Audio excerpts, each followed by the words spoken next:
നമുക്ക് ബാലന്റെ ഗോമതിയുടെ ഇന്നത്തെ നല്ലൊരു കഥ കേട്ടാലോ? വീഡിയോ ഇഷ്ടപ്പെടുവാണെങ്കിൽ ഒന്ന് ലൈക്ക് ചെയ്ത് ഹൈപ്പ് ചെയ്യാൻ മറക്കരുതേ. അതോടൊപ്പം തന്നെ ആദ്യമായി കാണുന്നവരാണെങ്കിൽ സബ്സ്ക്രൈബ് ചെയ്യാനും മറക്കരുത് കേട്ടോ. അപ്പൊ ഇന്ന് കഥകളൊക്കെ കുറച്ച് ലേറ്റ് ആയിട്ടാകട്ടോ ചാനലിനകത്ത് അപ്ലോഡ് ചെയ്യുന്നത്. അപ്പൊ നെറ്റിന്റെ ഇഷ്യൂസ് കാരണമാണേ, മറക്കാതെ എല്ലാവരും കയറി കാണാൻ ശ്രമിക്കണം. അങ്ങനെ നമ്മൾ കാണുന്ന ഒടുവില് ശ്രീദേവി വല്ലാത്തൊരു വിഷമത്തിലിരിക്കുവാണ്. അപ്പോഴേക്കുമാണ് വീട്ടിലേക്ക് ബ്രോക്കർ രവീന്ദ്രൻ വരുന്നത്. അങ്ങനെ രവീന്ദ്രനെ കണ്ടു കഴിഞ്ഞപ്പോ ശ്രീകലിക്ക് ഉദയഭാനു സന്തോഷമായി.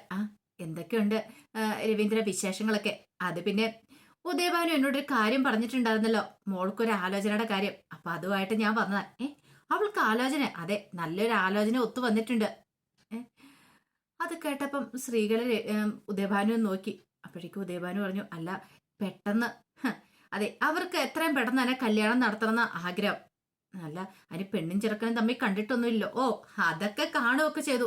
കണ്ടെന്നോ? അതെ, അതൊക്കെ അവർ കണ്ടു. ഇനി ഒരു ഒഫീഷ്യലായിട്ടൊരു കാണിച്ച മാത്രം മതി. അതിനുശേഷം ബന്ധം എത്രയും പെട്ടെന്ന് തന്നെ ഉറപ്പിക്കണമെന്ന് പറഞ്ഞു.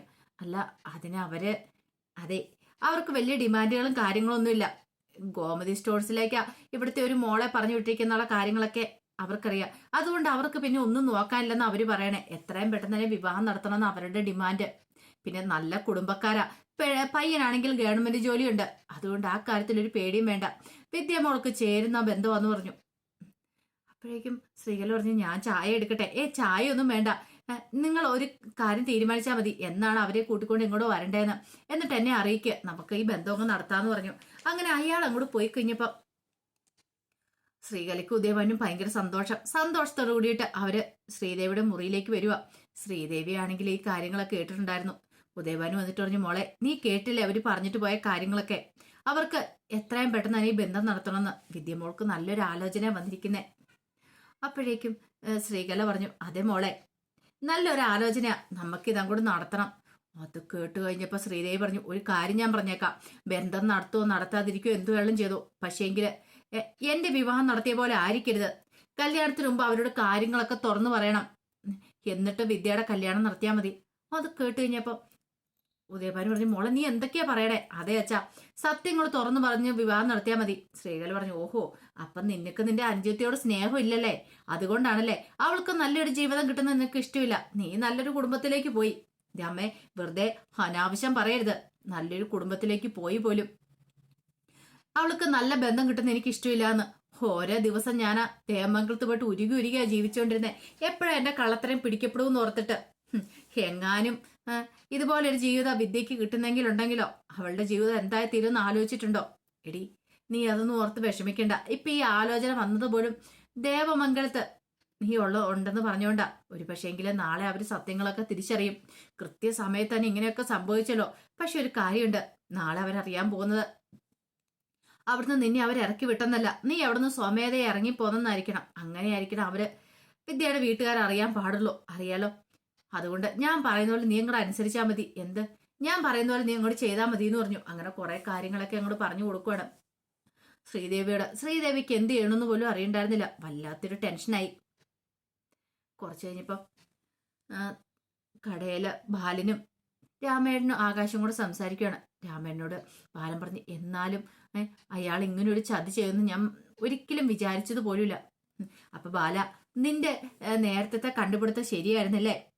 അയാള് മഹാ തറയാന്നുള്ള കാര്യം നീ ഒന്ന് കണ്ടുപിടിച്ചല്ലേ? അന്ന് നീ എന്നോടൊന്ന് പറഞ്ഞല്ലേ? അതെ രാമേട്ടാ, പക്ഷെ പിന്നീട് ആ 10 ലക്ഷം രൂപ കിട്ടിക്കഴിഞ്ഞപ്പോ ഞാൻ കരുതിയത് എന്റെ തോന്നലായിരിക്കുന്നു. അതെ, 10 ലക്ഷം രൂപ തന്ന് അയാള് നിന്നെ ഒതുക്കി കളഞ്ഞു ബാല. അതാ അവിടെ സംഭവിച്ചു പോയത്. നമ്മൾ അറിഞ്ഞ കാര്യങ്ങളൊക്കെ സത്യമായിരുന്നു. അപ്പോഴേക്കും ബാലൻ പറഞ്ഞു, എന്ത് ചെയ്യാന രാമേട്ട, ആൾക്കാരുടെ മനസ്സ് പഠിക്കുന്ന കാര്യത്തിൽ ഞാൻ പരാജയപ്പെട്ടു പോയി. ആൾക്കാരെ മനസ്സിലാക്കാനായിട്ട് എനിക്ക് സാധിച്ചില്ല. നല്ല നല്ല സാധനങ്ങളൊക്കെ കടയിൽ നിന്ന് കൊടുക്കും, പക്ഷെ ആൾക്കാരുടെ മനസ്സ് മനസ്സിലാക്കാൻ നമ്മളെ കൊണ്ട് സാധിക്കില്ലല്ലോ. ആകാശ് പറഞ്ഞു, അച്ഛൻ എന്തിനാ വിഷമിക്കുന്നേ? അച്ഛൻ ഇത്ര ടെൻഷൻ അടിക്കേണ്ട കാര്യമൊന്നുമില്ല. അച്ഛൻ തെറ്റൊന്നും ചെയ്തിട്ടില്ലോ. എടാ മോനെ, നിങ്ങളുടെ മക്കൾക്ക് നല്ലതൊക്കെ സംഭവിക്കണമെന്ന് മാത്രം ഞാൻ ആഗ്രഹിച്ചിട്ടുള്ളൂ.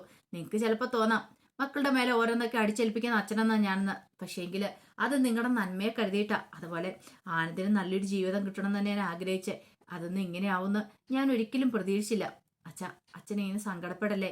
എനിക്കും എല്ലാവർക്കും അറിയാവുന്ന കാര്യം അത്. അച്ഛന് ഞങ്ങളുടെ നന്മയ്ക്ക് വേണ്ടിയിട്ടാ ചെയ്യുന്നതെന്ന്. അച്ഛൻ ഇങ്ങനെ വിഷമിക്കല്ലേ? അല്ലേലും അച്ഛന്റെ തെറ്റുകൊണ്ടല്ലേ ഇങ്ങനെയൊക്കെ സംഭവിച്ചേ. എല്ലാത്തിനും കാരണം ഉദയഭാനു അല്ലേ? അപ്പോഴേക്കും രാമേട്ടൻ പറഞ്ഞു അത് ശരിയാ, ഉദയഭാനു എല്ലാത്തിനും കാരണം. പക്ഷെ ആ ദേവിമോള് അവള് പാവമാന്ന് പറഞ്ഞു. പാവോ? അതെ, അവള് പാവ. ഒരു പക്ഷെ ഉദയഭാനുവിന്റെ വലയിൽ വീണത് അവള്. ഉദയഭാനു ഓരോ കാര്യങ്ങളൊക്കെ പറഞ്ഞു കൊടുക്കുമ്പോ ദേവമോൾക്ക് ചെയ്യാതിരിക്കാൻ പറ്റില്ലല്ലോ. അപ്പോഴേക്കും ബാലൻ പറഞ്ഞു കാര്യമൊക്കെ ശരി തന്നെ, പക്ഷെ അവളെ ഞാൻ കൊണ്ടുവരുന്ന സ്വന്തം മോളെ പോലെ അറിയാലോ. അപ്പൊ അവൾക്ക് ഒരു വാക്ക് എന്നോട് പറയായിരുന്നു, ഇങ്ങനെ അച്ചാന്ന്. അങ്ങനെയാണ് ഞാൻ ക്ഷമിക്കില്ലായിരുന്നോ? അതിന് പകരം. അപ്പോഴേക്കും രാമേട്ടൻ പറഞ്ഞു അല്ല, അവള് കടയിൽ വന്നിട്ടൊക്കെയാണല്ലോ, എന്ത് നല്ലൊരു പെരുമാറ്റമായിരുന്നു, അതുകൊണ്ടാണ് ഞാൻ പറഞ്ഞത് അവള് നല്ല കുട്ടിയായിരുന്നെന്ന്. അവള് പെട്ടുപോയതാ ബാല. പക്ഷെ ബാലനത് അംഗീകരിച്ചു കൊടുക്കാനായിട്ട് പറ്റുന്നുണ്ടായിരുന്നില്ല. പിന്നീട് രാത്രിയിൽ ഉറങ്ങാൻ കിടക്കുന്ന സമയത്ത് മീനാക്ഷിക്കും മിത്രയ്ക്കും ഗോമതിക്കും ആർക്കും ഉറങ്ങാൻ പറ്റുന്നുണ്ടായിരുന്നില്ല. അവരും 3 പേരും ഒരുമിച്ചാണ് കിടക്കുന്നത്. അങ്ങനെ കിടക്കുന്ന സമയത്ത് മീനാക്ഷി ഗോമതിയോട് പറഞ്ഞു, അമ്മ ചെയ്ത് പൂർണ്ണമായിട്ട് ശരിയാന്ന് അമ്മയ്ക്ക് തോന്നുന്നുണ്ടോ? അതെന്താ മോളെ നീ അങ്ങനെ പറഞ്ഞേ? എനിക്ക് പറയാനുള്ള കാര്യങ്ങൾ ഞാൻ പറയുമേ. എനിക്ക് മനസ്സിൽ വല്ലാത്തൊരു വിഷമം തോന്നുന്നുണ്ട്. ശ്രീദേവി ചേച്ചിയോട് ചെയ്ത് തെറ്റായി പോയെന്ന് എനിക്ക് തോന്നേ. ശ്രീദേവി ചേച്ചി കുടുംബത്തെ എത്രമാത്രം സ്നേഹിച്ചിട്ടുണ്ടെന്ന് അമ്മയ്ക്കറിയാവോ? അമ്മ ഇറക്കി വിട്ടത് ഒട്ടും ശരിയായിട്ടില്ല. അപ്പോഴേക്കും ഗോമതി പറഞ്ഞു നിങ്ങൾ എന്തൊക്കെയാ പറയണേ?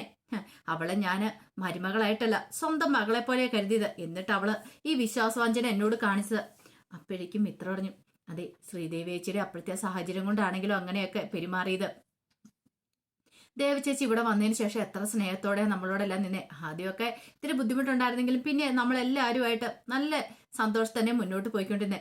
ദേവി ചേച്ചി സ്വന്തം വീട് പോലെ ഈ വീട്ടിനെ കരുതിയിരുന്നേ. അത്രയ്ക്ക് സ്നേഹമായിരുന്നു. നമ്മുടെ സ്നേഹം ദേവി ചേച്ചിയെ മാറ്റിയെടുത്തേ. എല്ലാവരുമായിട്ട് എത്ര കമ്പനിയോടുകൂടിയാ മുന്നോട്ട് പോയിക്കൊണ്ടിരുന്നേ. എനിക്ക് സഹിക്കാൻ പറ്റുന്നില്ല അപ്പച്ചി. ഒരു കാര്യം ഞാൻ പറയാം, ദേവി ചേച്ചി ഈ വീട്ടിൽ വേണമെന്ന് പറഞ്ഞു. അങ്ങനെ ഒരു അഭിപ്രായമായിരുന്നു മീനാക്ഷിക്കും മിത്രയ്ക്കും. പക്ഷെ ഗോമതിക്ക് അതും കൂടെ ഉൾക്കൊള്ളാനായിട്ട് സാധിക്കുന്നുണ്ടായിരുന്നില്ല. ഗോമതി പറഞ്ഞു അവള് തെറ്റ് ചെയ്തു, അതിനുള്ള ശിക്ഷ അവൾക്ക് കിട്ടിയെന്ന് പറഞ്ഞത്. അങ്ങനെ അന്നത്തെ രാത്രിയിൽ ആർക്കും അങ്ങനെ ഉറങ്ങാൻ പോലും പറ്റുന്നുണ്ടായിരുന്നില്ല. പിറ്റേ ദിവസം രാവിലെ ശ്രീകല മോളെ ശ്രീദേവി എന്നൊക്കെ വിളിച്ചോണ്ട് മുറിയിലേക്ക് ചെന്നു. പക്ഷെ അവിടെ എങ്ങും ശ്രീദേവിയെ കണ്ടതില്ല.